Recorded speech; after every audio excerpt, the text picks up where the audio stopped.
So we're here at Chase Baker's facility at Designer Reptiles, which guys, I am going to put all his information on the description down below. So if you guys are interested in some snakes, I'll give you the right information so you guys go check out all his stuff. And don't mind that guy right there. He's been hanging out with us all day. That's, you know, that's the underground guy. He's not even here. So Chase, I know you breed a lot of different stuff, not just ball pythons, right? You do boas, sand boas, and what else? Right, sand boas, working on some retics, some carpet pythons, Honduran milk snakes. I got some Sinaloa milk snakes as well. Nelson I mean, you name it, I pretty much am down to get it at this point and trying to expand and just have fun with it. Man, I'm trying to think of everything else that's on here on the list. Some children's pythons, Colombian rainbow boas. I'm pretty sure the list just keeps going on and on. All right, well, let's get started, man. Show us some cool stuff. We'll start off with some ball pythons, I guess. Let's see what we can do here. This boy's going in the shed, but this here is a fire spider sunset. Could be a pastel as well. It's kind of tricky to tell, I will say. So it's a fire sunset? What was it? Spider fire sunset? Yep, fire spider sunset. Could be a pastel. The two were very different in the clutch, but we weren't sure exactly which one were pastel and which one wasn't. So the colors on this thing are just insane. It kind of has a weird green hue to it, and I really just enjoy the way it turned out. And then just to show in comparison to a regular sunset how this guy ended up turning out. Wow, man, that thing is beautiful. And you guys know I love sunsets, man. Inchy sunset. This is the inchy sunset, and compared to the regular sunset, you can just see how much color on the sides right here it brings in, especially on the back half of the animal back here. It just brings in so much blushing, and it comes up the sides so much that you don't get on the sunset. And that's something that, Chris, you were talking about, right? How sunset needs the inchy, right? To actually keep the orange on it? Yeah. And I know Ben was working on the fire stuff, but the fire, what happened is it washed out everything. Because, you know, the sunset itself, they already look great, right? So you just want to improve, but not like completely, you know, change the whole thing, technically, in theory. Right. And still add all that color that you can get to with all the reds and oranges. I think that'll be the biggest thing at the project too, is getting all the orange colors. You know? Here's one that I really enjoy. This is a pastel blade leopard clown. So this guy's stripe is just insane. I love the way that it turned out. It's so clean all throughout here, and just has a little bit of those speckles along the side. Yeah, he has some size on him, man. His colors are still freaking on him. Yeah, I'm hoping to really add this stuff into like the lesser stuff, because I really love the way that, you know, turns out all the lesser clown stuff. So hoping that it makes a good combo. Nice. I heard that you have some scaleless ball python stuff. Right. So I am very curious on it, man. If you could give us a little tips on them and give us your experience on that snake. All right, so with the scaleless ball python, the one thing that I've really noticed about them is these guys do absolutely fabulous. The one thing that a lot of people have had concerns about is obviously a shedding issue. So they do tend to shed their belly for whatever reason first. So like, as you can see, this guy's starting to get a little bit of the belly that comes up. I believe that maybe to be because they don't have the belly scales to kind of help protect it. So by them rubbing on all day, it just makes that part come off a little bit earlier. On this, you don't want to start to pick at it or anything like that. You just want to let it sit. Here in about 2 days or so from now, I'll mist him down pretty heavy, and from there he'll shed completely out the rest of the top of his body up here. And then as you can see, like, he'll have random scales throughout, and you know, they just pop up, and as the animal gets bigger, you can see them where they start to protrude. I know a lot of people have talked about them in the past where you see it at the shows and you can just see the bump sticking out. Most of the time those are just scales. As the animal's growing, the scales are growing as well, so it makes them protrude out a little bit further from the animal. So dude, on the shed right here, like any of the shed that stays still, like stays on there after it sheds, would it come off after its actual like other shed or no? Right, so once it goes into shed, like let's say maybe it gets like a little bit of a scab in one area, I've noticed that every time it sheds, there's 1 or 2 little spots that maybe have a little discoloration of yellow, or maybe even a few spots. Those always come off every single shed, and then sometimes they just pop up in different places. So maybe it's here on one shed, and then the next shed you have a little bitty spot like this here, like that there, but it's nothing that's major, it's affecting the animal or anything like that. I don't even believe it to be actually like a scab of any kind. I think it's just a discoloration that the animals get from the, you know, just naturally. Nice, man. That is awesome, dude. Thank you, man. So this is a GHI pastel clown. This guy's really just gotten better with age. The colors are just really starting to blush out and come in. I can't wait to try to make the super GHI clown down the road. That's the plan. Yeah. Maybe make the firefly super GHI clown. That'd be a really fantastic looking animal. This is a GHI fire clown here next to the GHI pastel clown. This is a pair that hopefully down the road I get to put together to make the super GHI firefly clowns. Wow. Hopefully I said that right. And these guys are just going to be insane. All the blushings up on the side. I can't wait to see how dark it's going to make the clown version down the road, but I'm hoping to get all these crazy yellow blushings inside of it as well. So what do we have right here? All right, so this guy came from an import female that I bred to a banana, and he is just absolutely insane looking. It's actually a female, just patterns all sorts of crazy. The belly just kind of whacked out, crazy looking. So hopefully we'll get a breed mom again this year, back to the same dad, see what we get out of it, and then raise this girl up and see what the project does down the road. So I'm pretty stoked to see what this one does. He's such an odd looking snake. So this girl's a queen bee female that I purchased from Mike Wilbanks some years ago. I'm not sure that she's just a normal queen bee, but she's one of the coolest looking queen bees I've ever seen out there. Have you bred this girl yet? I have, and unfortunately, like, I haven't seen anything crazy back out of her, but I haven't, you know, raised any of the babies up like I probably should have, just to see how they develop over time. All right, so this girl right here I produced back about 2 years ago. Whenever I actually did the pairing and I got this female out of the clutch, Ben was a good friend of mine, and he told me that I would never ever get another one of these again, so I better keep her, right? So of course I repeated the same exact pairing that I did last year. I'm gonna run back over this way on you real quick. I repeated the same exact pairing last year, or that year, and if I can find it here, managed to get another male of the same combo.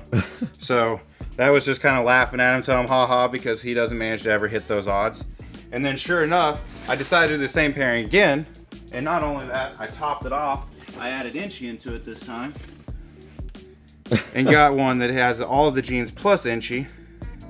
And now the best part to the whole story is this year I was able to breed that male that you just seen, and I was able to get another male version of it, maybe a possible red stripe, from breeding a red stripe female to the cinnamon spinner nuclear.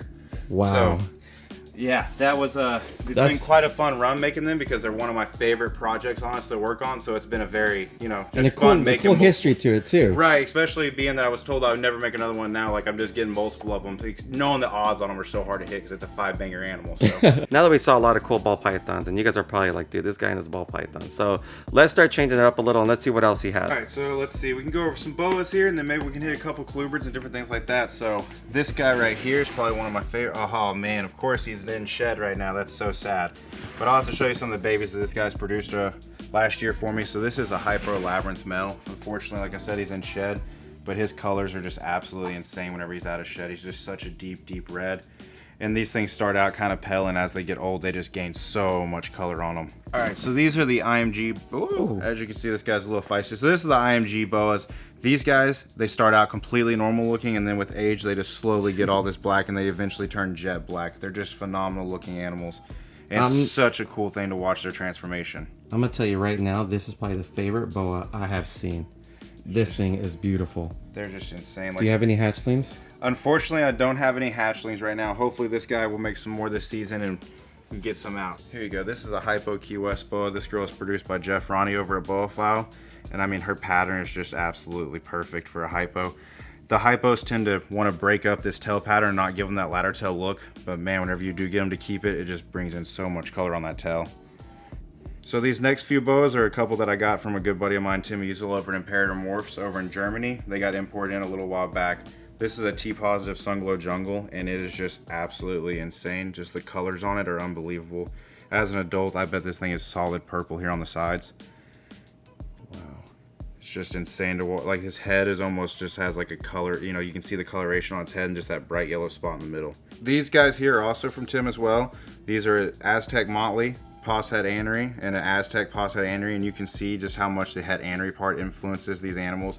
This animal here on the left hand side is most likely not Het Anery, and the animal on the right hand side probably is, just by the washed out, faded out pattern that you see here versus all the color that you get on this guy. And one more time, where were they from again? That way people ask questions, they're curious, you know, to go check them out. Tim Easel, Imperator Morphs over in Ham, Germany. So he's a great guy, easy to work with. You should definitely hit him up if you guys are over there, because I guarantee he'll get you taken care of. So this girl I got from a good friend of mine. She got her as an import years ago and passed her down to me, and now I got a few males for her, so hopefully I can get the job done this year and get some really cool, nice looking Suriname babies out of her finally. These guys are a little tougher to breed, so let's hope that we can get lucky and get a couple babies out this year. That head is beautiful. So this is a VPIT positive Motley. The VPI stuff, you can see, just really adds in just a ton of yellow colors and just, I mean, gives so much. Now, some of these animals have just the bright orange tails like you see right here all throughout the whole animal, so they vary, and that's what I love about them, is every one of them's a little bit different. That's a VPI T-positive snow glow. It's a combination of anery type 1 mixed with VPI and hypo. This girl's probably a super hypo as well. As you can see, she's just really has the funky little pattern going on and stuff like that, so that's most likely the super hypo coming in and just making her pattern all sorts of weird. All right, so now that we got done seeing some boas, let's check out some awesome retics. Oh, holy crap. I was not expecting that. This is a Ultra Ivory Golden Child Het Purple. I traded Ben for this one a little while before he passed, and she'll never leave here. She'll always stay here. She's just absolutely insane. I love her banana. Her banana yellows with that just dirty speckling inside there, whatever you want to consider. It's just absolutely awesome. So here's a purple albino female. This girl again was from Ben Rennick, as most of my retics were, and I just love them, mostly because they were from him. But I just enjoy the colors and watching these things grow slowly, and just, I mean, they're just insane. They hold their colors probably better than any other snake, man. They do, and they're just like, as an adult, it's just an absolutely insane animal to see whenever it's, you know, anywhere from 12 to 15, 16 foot long for some of the bigger ones. This is a favorite of mine just because she's absolutely beautiful looking. This is a orange glow female, just insane purple colors and all the yellows. Like you said, as these things get bigger, they truly do just get better and better with age. Really is hard to beat. You know, a 12-foot animal is just beautiful looking. Here's a phantom. These are what make the cow, so you breed this to the orange glow, I believe it is, or the het OGS, and then you end up getting the cow retic. So these guys are just fabulous. And then also, if you make a super phantom, it's a blue-eyed leucistic. Wow. All right, so we've seen some ball pythons, we've seen some reticulated pythons, some boas, and now let's go check out some sand boas. So I'm surprised, man, because with all these big snakes, man, he has all sorts of kinds. Little ones, big ones, medium ones. Let's see here. Here's some of my favorite sand boas. These are black Russian sand boas. Wow. These guys are just solid black, and they're just so crazy looking. Like Oh the my belly's gosh, black. dude. So they vary too. Sometimes you get some that have a little more white up on the side and you can see a little more pattern. Sometimes they're just solid black to where they don't even have any of these white That speckles. belly's insane. So this here, I believe the gene was started by Jeff Holloway. This is a Gene X anery paint, and this girl was produced by Scott Miller. And man, as these things get older, it's just so much white with such little black. They just look like Dalmatian sand boas. And you have a name for this. What'd you call it? This is a Gene X. So Gene X anery paint is what Jeff Holloway labeled the, you know, the gene that's basically reducing all the pattern, taking it all the way here on the sides, and just almost making it a solid white snake with some Dalmatian type pattern. Cookies and cream. Yes. Cookies and cream. Cookies and essentially. cream. So here we go. Here's two different striped sand boas. This is the ones these are the ones that I'm trying the most to work towards. Just trying to get that really bright orange stripe inside there, and not so much of this kind of washed out orange look. I just want to make them really bright, and then add an anery and just get the widest aneries hopefully that you've seen. So what's really awesome about this animal, as you can see in the front, he's basically fully scaleless almost, except for a little line. And then as you get back in his body, it's almost fully scaled going back. So the belly on these guys is just crazy because they do have full scales in there. And they also do have a, if I can get him here to do it, they have a split down the middle also that tends to run down. So thankfully though, these guys are pretty easy. They do come off pretty easily if you just give them a little tap on the head like that. What was that about? That was more like a love bite, man. Yeah, they just think everything is food, and if they think they can eat it, they go ahead and go for it essentially. But they really are calm snakes. They're really great pets. They just really like to eat everything. As you can see, he's gonna try to eat my wrist. It's working on it. Yeah, if anything in their mouth will fit around, they'll start to try to eat it, but they're not aggressive. They're just always hungry snakes. You want to reach us out there and grab that guy? Yeah, sure. Oh, just grab, and he's probably going to give you a little love tap because that's what one was really enjoy to do. Dude, he is awesome, man. These guys just really love food. That's the thing with them. Oh, he's thinking about it. I wish he got away from my knuckles. Yeah.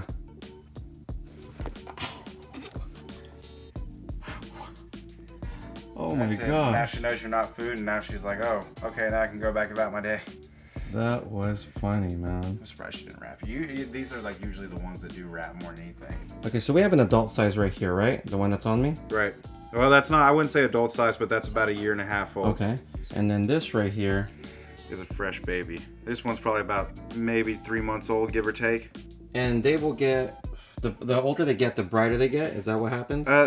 they tend to get like the more yellow in color as they get older, but some of them will keep the red striping, as you can see inside this guy, all the red striping inside of them, but they tend to get a little lighter on the background and just really hold that red striping on the sides a lot of the time.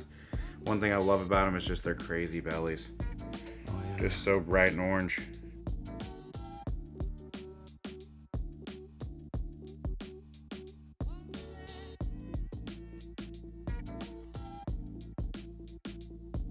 So Chase, you know, thanks for showing us around, man, showing us your beautiful collection, man.